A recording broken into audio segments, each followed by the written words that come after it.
Hai semuanya, gue Gilbert. Balik lagi ke video kali ini. Gue bakal ngebahas tentang elastitas input dan juga return to scale. Jadi ini sebenarnya masih lanjutan sih pembahasan tentang isoquant, tapi kita akan lebih mengerucut tentang dua topik spesifik ini, elastitas input dan juga return to scale. Mungkin gue akan mulai dulu dengan cara membahas tentang definisinya dulu gitu. Jadi elastitas input itu apa sih gitu? Elastisitas input. Nah, sederhananya kalau seandainya kita bahas tentang elastisitas permintaan gitu ya, yang di pasar output gitu, kan itu kita mau ngukur ya, kira-kira kalau seandainya harga berubah 1%, maka kuantiti akan menurun berapa persen.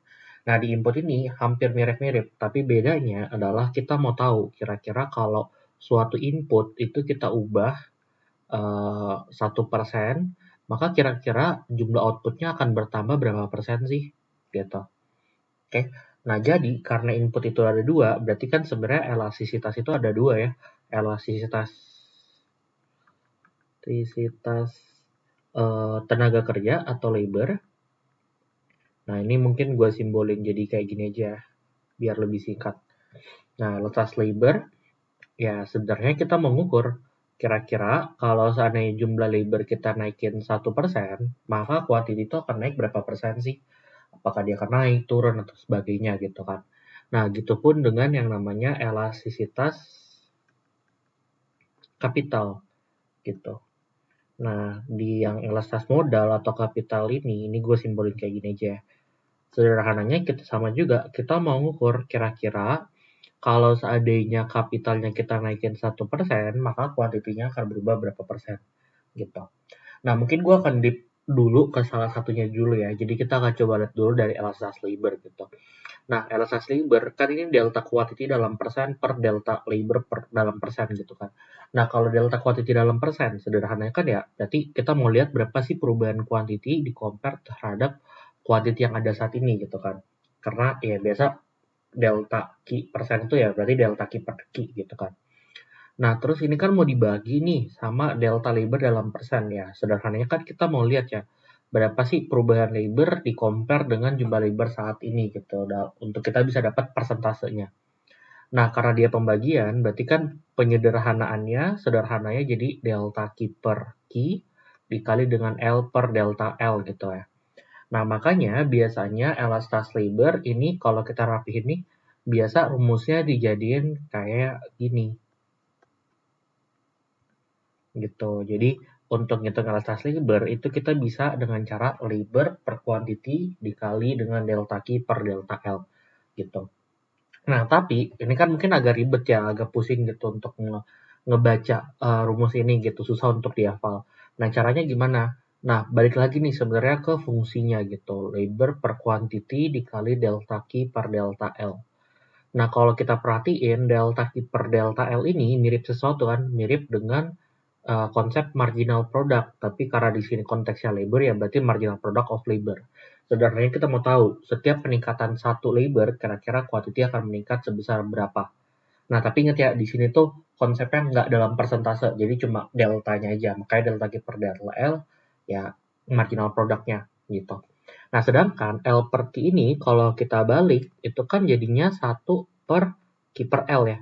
Dimana Q per L ini ya sebenarnya sama aja dengan average product kan sebenarnya. Nah, di sini konteksnya karena dia labor ya berarti average product of labor gitu. Sehingga sederhananya elastisitas labor ini kita juga bisa nih ngitungnya dengan cara marginal product of labor dibagi aja dengan average product of labor gitu. Nah, jadi sebenarnya kita punya dua variasi gitu, dua variasi fungsi untuk ngitung yaitu L per Q dikali delta Q per delta L atau kita memakai marginal product of labor per average product of labor gitu. Nah, sebenarnya ini mirip sama dengan yang di kapital gitu. Bedanya cuma simbol L kita ganti jadi K aja gitu. Jadi sebenarnya untuk ngitung elastisitas kapital pun ya caranya cukup K per Q dikali dengan delta Q per delta K atau bisa juga dengan cara ya udah marginal product of capital dibagi dengan average product of capital gitu. Nah, jadi kita bisa pakai nih fungsi-fungsi yang ini gitu. Oke. Nah, lebih lanjut sebenarnya dari sini contoh nih, kalau seandainya nilainya 2 gitu, nilai elastasi labornya 2, berarti itu menunjukkan apa? Menunjukkan berarti kalau labornya naik 1%, ya kuantitinya bisa naik 2% gitu kan. Nah,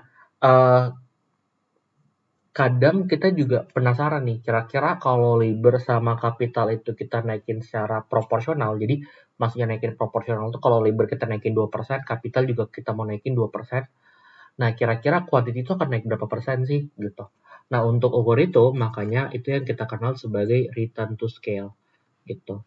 Return to scale. Jadi sederhananya return to scale itu kita mau ngukur gitu.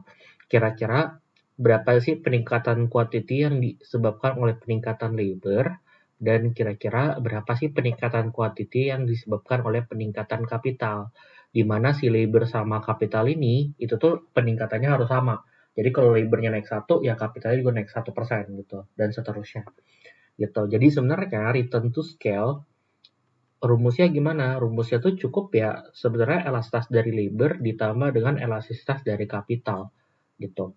Nah, kalau nilainya nih hasil penjumlahannya itu lebih besar dari 1, ini yang seringkali kita sebut sebagai increasing return to scale. Increasing return to scale. Maksudnya apa increasing return to scale? Itu mau ngasih tahu bahwa kalau labor dan kapital kita naikin secara proporsional masing-masing 1%, maka quantity itu tuh bisa meningkat lebih dari 1%, yang mana sebenarnya berarti nunjukin kita semakin produktif gitu, itu semakin menguntungkan bagi kita gitu. Nah, ada juga nih kalau nilainya sama dengan 1, persis sama dengan 1. Nah, ini yang kita sebut sebagai konstan gitu. Constant return to scale. Berarti menunjukkan apa? Bahwa kalau labornya kita tambah 1%, kapitalnya juga kita tambah 1%, maka kuantitasnya akan meningkat persis sama 1% juga gitu. Dan terakhir, kalau dia lebih kecil dari 1 berarti apa? Dia berarti decreasing gitu. Decreasing return to scale. Berarti mau ngasih tahu kalau labor dan kapital masing-masing naik 1%, outputnya itu atau kuantitinya itu hanya akan meningkat kurang dari 1%, yang mana sebenarnya kita agak sedikit dirugikan dengan itu gitu. Oke, jadi secara konsep sebenarnya dan perhitungan elastasi input dan return to scale udah sempat kita bahas. Nah, mungkin lebih enak itu kalau seandainya kita langsung bahasnya juga dalam bentuk soal. Nah, biasanya konteks-konteks dalam elastasi input dan return to scale ini tuh digambarkan dalam persamaan yang biasa kita sebut sebagai Cobb-Douglas. Jadi ini adalah dua orang yang berbeda.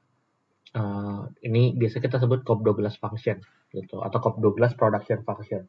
Ini dua orang berbeda, Cobb dan juga Douglas. Mereka tuh secara terpisah masing-masing ngejelasin fungsi produksi yang dimana labor dan kapitalnya tuh saling berinteraksi, dalam artian contoh nih, biasanya fungsi-fungsinya tuh kayak gini.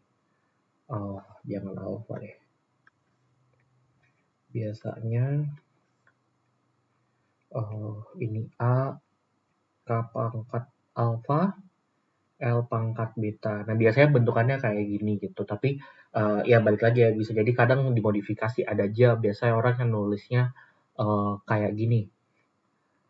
Nah, ini juga sama aja sebenarnya kan. Cuman ganti-ganti simbol aja. Atau ada yang nulisnya juga kayak gini gitu. Nah, ini juga sama aja, simbolnya aja yang diubah-ubah. Tapi tetap kalau dalam konteks soal itu, capital dan labor yang saling dikali dan mereka punya pangkat, baik itu pangkat 1 atau pangkat berapapun terhadap kuantitas, maka itu Cobb-Douglas function gitu. Nah, biasanya dari Cobb-Douglas function ini kita mau nentuin dua hal. Pertama, elastasitas inputnya, baik itu labor atau capital, dan yang kedua adalah return to scale-nya gitu. Nah, pertama untuk nentuin elastisitas dari labornya gitu. Untuk menentukan elastisitas dari labor berarti kita butuh apa nih? Marginal product of labor dibagi dengan average product of labor kan sebenarnya. Nah, marginal product of labor. Nah, dapatnya gimana? Dapatnya dengan cara kuantitinya diturunkan aja terhadap labor kan sebenarnya. Nah, nanti kita akan turunin ya. Dan juga kalau average product of labor gimana? Ya udah kuantitinya tinggal dibagi dengan labor gitu. Jadi sederhananya perhitungannya kalau kuantitinya kita turunin terhadap labor, ya berarti kan jadinya A dikali beta dikali K pangkat alfa, L pangkat beta kurang 1 gitu kan. Nah, dibagi dengan Q. Q-nya apa nih? Q-nya kan yang tadi A, K pangkat alfa, L pangkat beta per labor. Atau kalau kita sederhanain, dia jadinya kan A, beta, K pangkat alfa, L pangkat beta kurang 1 per A kali K pangkat alfa, L pangkat beta kurang 1. Karena ada per L. Nah, jadi per L itu kan L pangkat 1. Nah, kalau kita bawa naik ke atas, ya jadinya L pangkat minus 1. Jadi disambungin. Nah, kalau kita lihat di sini, ya ada yang bisa saling coret kan. A-nya saling coret, K-nya juga saling coret, L pangkat beta 1 juga saling coret. Jadi sisa beta aja. Gitu. Nah, nanti kalian juga bisa coba ngelakuin syarat terpisah perhitungan pada elastas pada kapital gitu, dan pasti gue jamin hasilnya pasti adalah sebesar alfa gitu.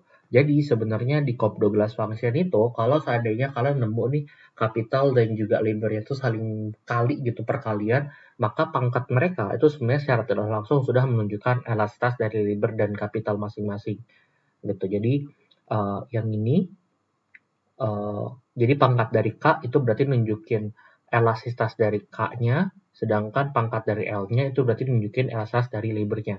Sehingga kalau kita mau ngitung return to scale-nya, sebenarnya tinggal ya jumlahin aja pangkatnya, alpha tambah beta aja.